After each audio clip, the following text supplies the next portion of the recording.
आणि आणखीन एक काम, दारू कोणी पे जाऊ नका.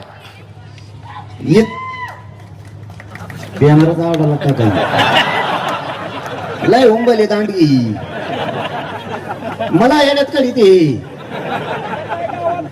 गोड बोलून खाली उतरी देत, चला चला थोडत जायचं आणि मलाच होरगडी देत आणि बाजूला सारखा सारखा तेच म्हणतात आणि मलाच तुडी देत आणि बाजूला सारखा म्हणतात सरके तो कुणाला मला चेंगरू चेंगरू बेजार केलं. एवढ्या जागेत मग ढोपर मोड होते हाणून हे कोपर हाणतोय ते कोपर हाणतोय काही गुडघ्याने हाणतात असे आणि परत म्हणतात पाटाला लागून द्यायचं नाही, पाटील आपले आणि खपा खप गुडघे हाणतोय मागून.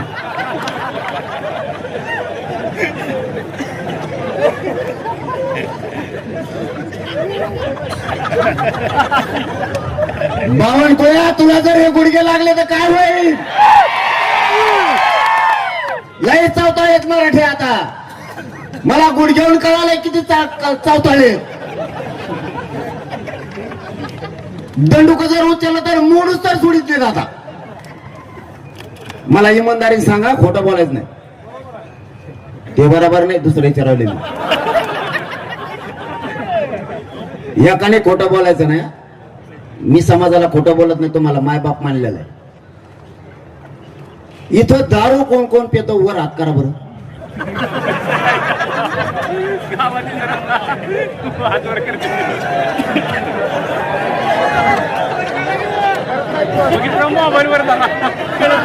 दारू कोण कोण पितो वर हात करा.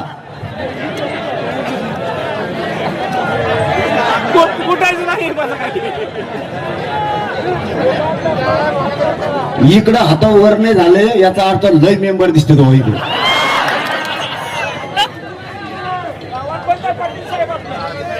आणि तू कुठून पिऊन आला? आता बंद करायची, हा प्यायचे नाही बाबा. आता नाही हाणायची इथून पुढं, बंद.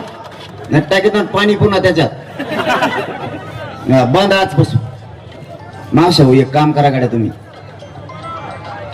हे जर दारू पिले ना यांच्या भाकरीच बंद करून टाका. मी तुमचा भाऊ म्हणून तुमच्या मागे भाकरी बंद करा यांच्या सगळ्याच्या. तवाय ठेपेल इथे लाजा धरू आपण थोड्या. हे बघा सोन्यासारखे लेकरं तुमच्या घरी आहेत. ज्यावेळेस बाप घराच्या बाहेर जातो ना, लेकराला माहित नाही संध्याकाळी येताना बाप कसा येणार. पाहुण्या रावळे लय नाव ठेवतात, आपल्यावर हसणारे लई आहेत. उगाच व्यसनाच्या आरी जाऊन समाज आणि तुमचं कुटुंब नका बरबाद करू. माझ्या काय बापाची पेत नाही येत तुम्ही, तुमच्याच पासून लोक तुटतेत. इज्जतीचा पंचनामा करू नका. दारू फिरू ह्या गोष्टी बंद करून टाका सगळ्या. आणि आपल्या महाराष्ट्रातल्या आरक्षणातल्या सगळ्या नोंदी आपल्याला मिळवायच्या. 58 लाख नोंदीचे प्रमाणपत्र घेतल्याशिवाय आता 29 ऑगस्टला माघार घ्यायची नाहीये. आणि त्यांच्या नेमकं ते डोक्यात आलंय की यांनी पक्का आरक्षण द्यायचं ठरवलंय.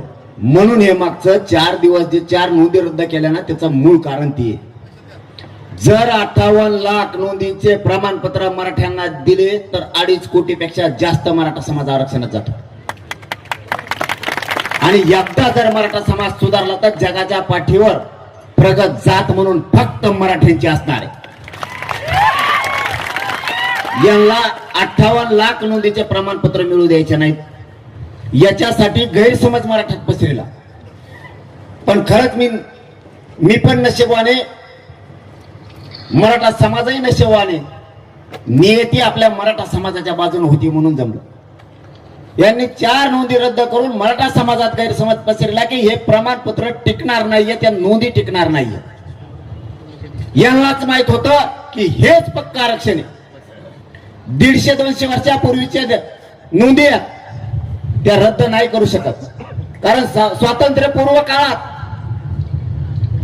जे कोणाची जात जनगणना नोंदली होती त्यावेळेस हेतू नव्हता. या हेतूमुळं ही जात लावत आहोत असा स्वातंत्र्यपूर्व काळात हेतू नव्हता. जी रियालिटी होती, जी सत्यता होती ती मांडली गेली होती. आता हेतू आहे